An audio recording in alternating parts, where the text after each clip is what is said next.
Hello guys, thank you so much for being here. To all my seasoned viewers and subscribers, thank you so much for being here. Thanks for your continued support. For our new subscribers, thanks for subscribing. If you're here for the first time, welcome. Thank you so much for being here. Now this is the place to be, so make sure you hit that subscription button before you leave and turn on your bell notification icon. I am out. By the way, did I say I'm Valerine? Yeah. For if you're new here, my name is Valerine.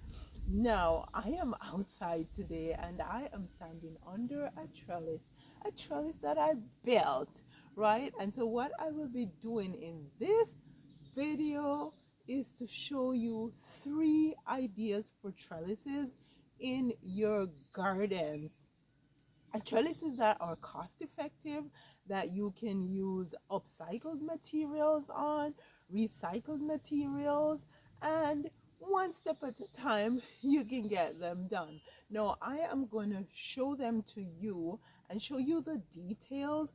However, what I will do is put a link for you to be able to check out to see how I actually did it, because I did these for my other channel, which is a country living channel that shows a lot of what I do in and around the property in the countryside. So yeah, let's go ahead and get started with this one.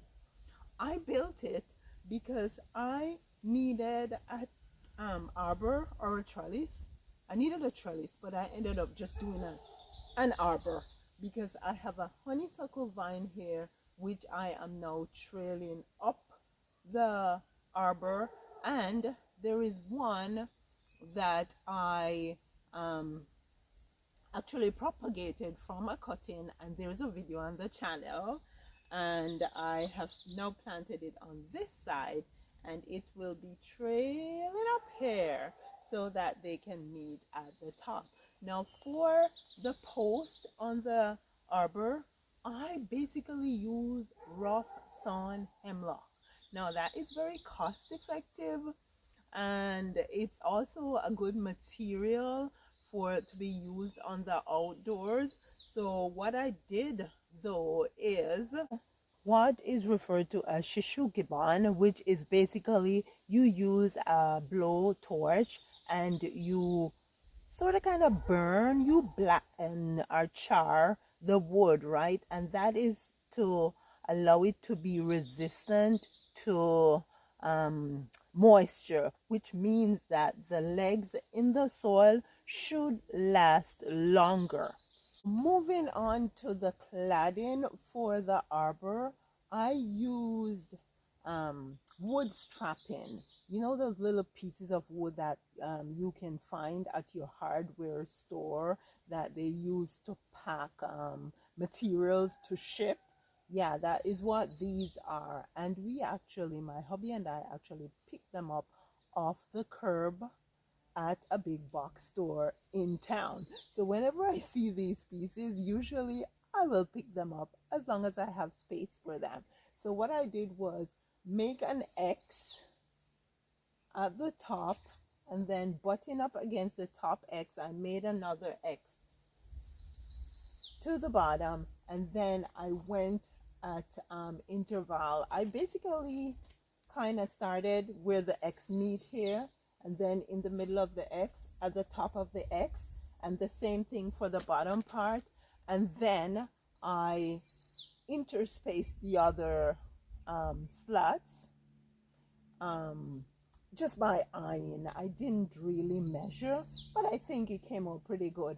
And then I did the same thing on the other side. You can see now that the honeysuckle is actually climbing up the arbor already, because first it was, I had put it in a huge gigantic tomato cage, but it wasn't sufficient, so I had to be putting it against the tree. So I think this is lovely, and it will have something to climb on and create a feature at this entrance for the seating area that I'm working on.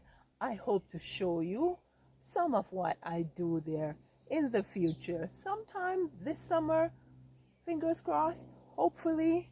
And yeah, for the top, I did the same thing. I used the strapping to do slats right across. I didn't do any X at the top because I figure I didn't need it. The clean lines of the slats just going across was sufficient. And so that is what I did. Yeah, I should point out also that for stability, I actually put braces at the four corners, right? And so it makes it more structurally sound. So I'll go ahead now and give you a closer look at the whole thing.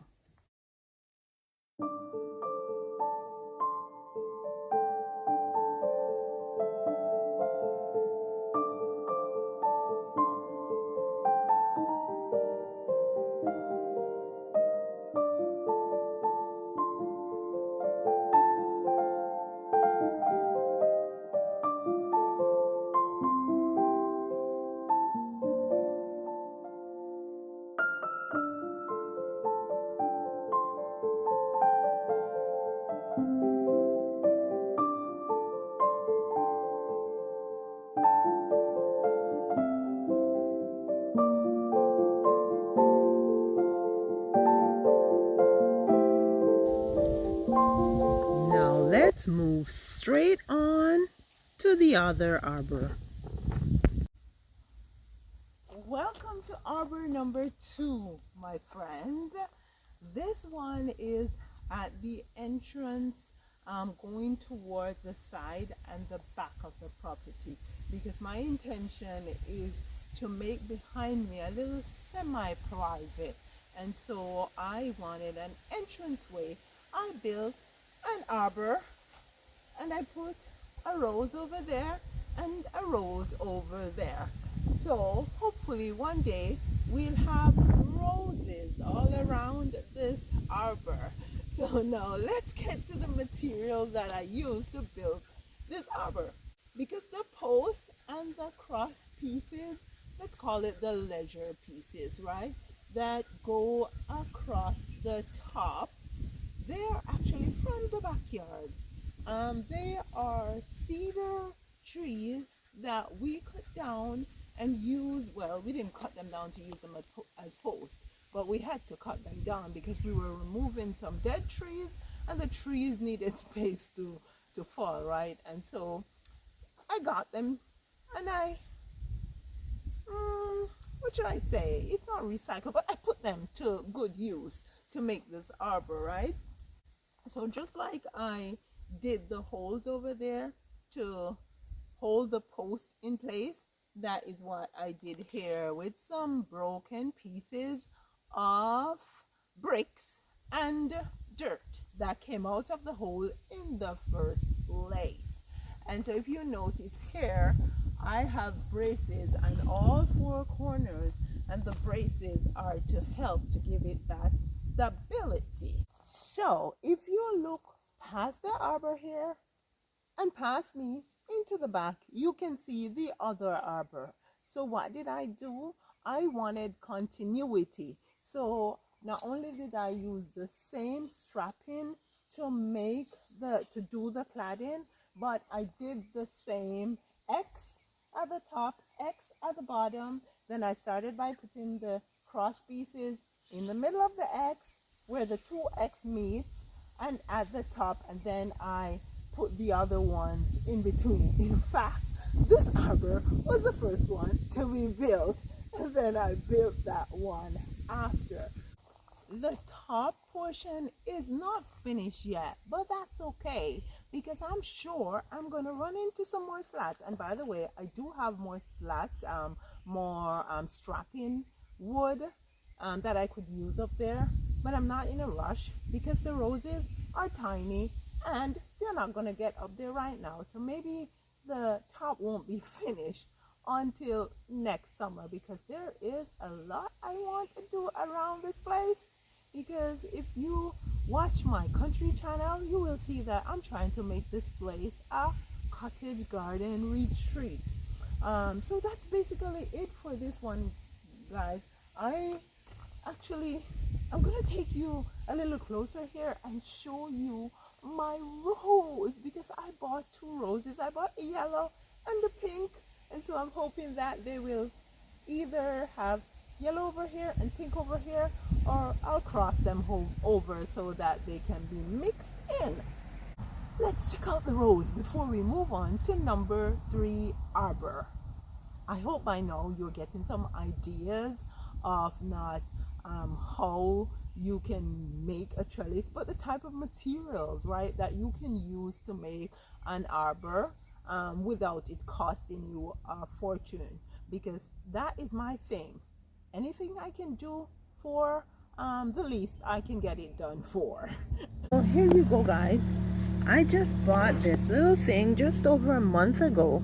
Maybe I should try to put it in between these two stakes here and help to hold it up. Maybe it will hold. No, I have to put it more like so.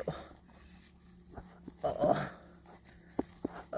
I don't want to break it. Yeah, now it's standing up. Yeah, and so I am liking it. It's called a John Davis rose, and it is indeed a climbing rose. And there is one more bud right here. What do you think, guys? Do you like this rose? Do you like the color? Let me know in the comments. And let's go straight ahead into showing you the full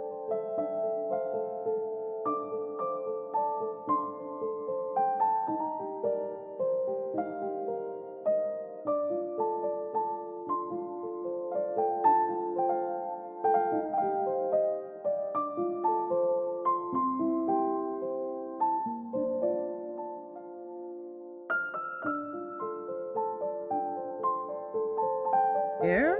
You are looking into the side yard that leads into the backyard.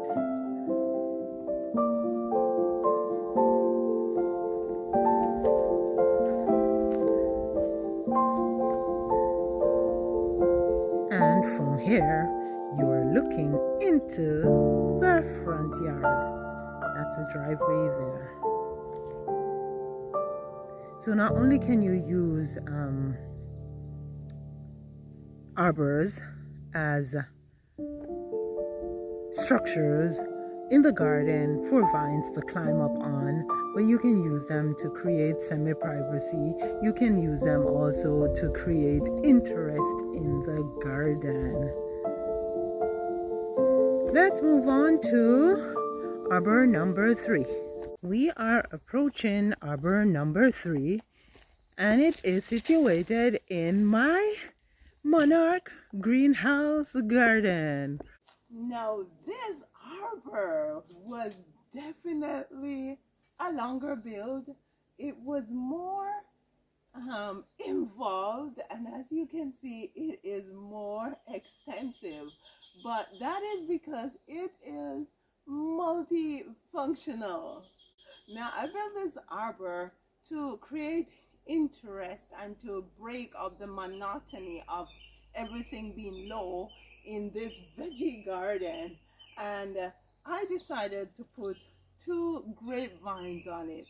So at one end there is a green grape, and on the other end is an is a red grape, purple grape. Yeah, and then I put these pieces in here for brace because it's pretty wide, right? And I wanted to make sure that it was stern. But then another reason why I put the braces here, because I figure, okay, not only can it help to hold the thing up and make it be very firm, like I think I can swing on it. Yeah, I can swing on it, guys. But I could apply some type of a material here so that I could plant like maybe beans or cucumbers whatever vine I want to plant here to go up and stop here.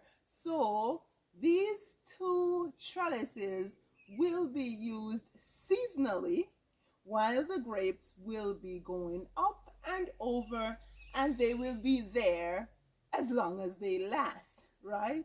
And so definitely it was more involved. However, the material that I used here is pretty similar to the #1 arbor.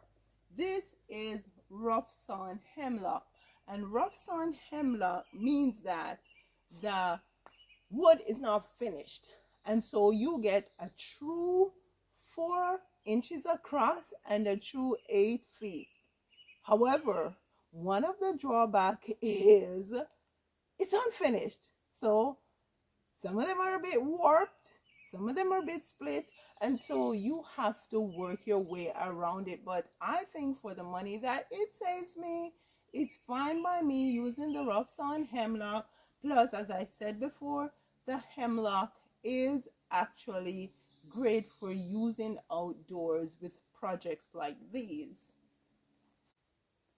Let's talk about what I used to clad the sides of the arbor and also the top. Actually, I used a, wait for it, yeah, a metal dog crate that I found at a garage sale. Now, the minute I saw it, I knew I didn't have a dog, but I knew I could use it to do something. And so I bought it. And yeah, it made a very nice cladding for this arbor and the grapevine. It is loving the dog crate arbor. It hasn't been a week yet, and it is wrapping its tendrils around the wire and making its way up.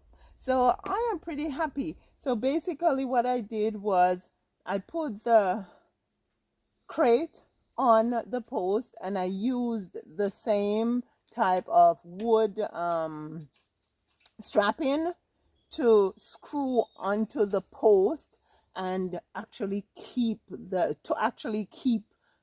crate against the post.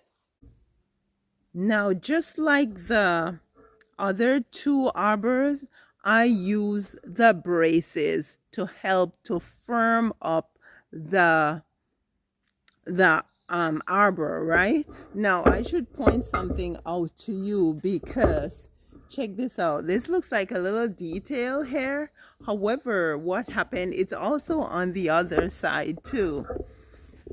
What happened is I did not have a 10-foot piece of wood that could go across. So I basically joined two pieces of wood to make one. But instead of doing it so that it was obvious, I actually used 4 face plates to join them, and then it looks like a detail, right?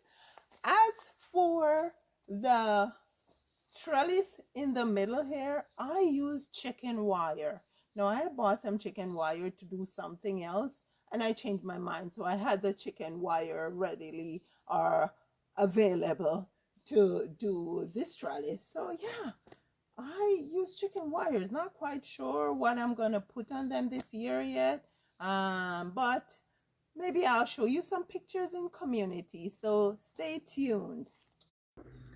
Let me go ahead and give you guys a closer look.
Now, you may be wondering why I have left the hangover at the sides.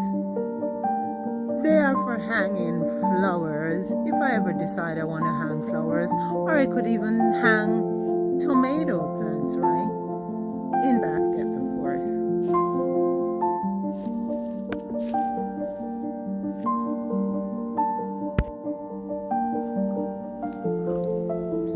Thank you guys so much for being here. Thanks for taking the time to watch the videos. You inspire me to keep creating. Please like the video, share with your family and friends who you know might be interested in projects like these. If not for building, for getting somebody else to build it for them, right? To get ideas. Also, leave a comment. And it is at this time I'm going to ask for your subscription if you have not yet subscribed. And remember to turn on that bell notification so you can be notified of new uploads. Remember, never see a thing as what it is meant to be only. Think about what you could do with that thing. I will see you in the next one.